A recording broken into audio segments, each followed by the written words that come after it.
Rina, huling-huli nga sa akto. So, bago natin pagpatuloy natin pag-support today's video, kung bago ka pa lang sa aking channel, please subscribe po, like, and pakit na rin po natin guys ang notification bell upang ma-update po tayo tuwing ako pinag-upload patungkol sa Team Kalingap. And please support po natin ang buong Team Kalingap, lalong-lalo na po kila Kalingap Rab at Kuya Bat.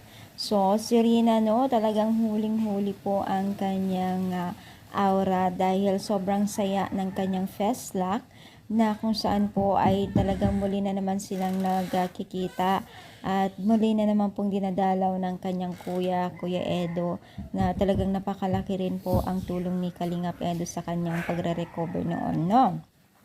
So, dahil po dito, ay hindi lamang po itong si Rina ang natuwa dito mga Mima. Maging na rin po yung mga taga-supporters po ni Rina, sobrang natutuwa sila kay Kalingap Edo. Dahil sa tagal-tagal na panahon ay nadalaw niya muli. Pero guys, alam nyo kasi nung time na yun, kasagsagan po kasi ang pagre-recover o pagpapagaling ni Rina noon. Kaya naman po may mga bagay-bagay na hindi natin naiintindihan ng time na yon. Yung mga medyo nagtampo, no?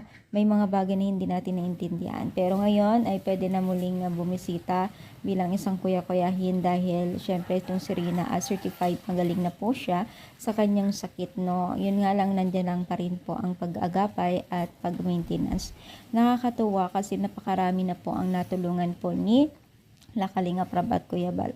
Sample na lamang po dyan si Rina, ano? So, alam naman natin yan na napakalaking tulong na po.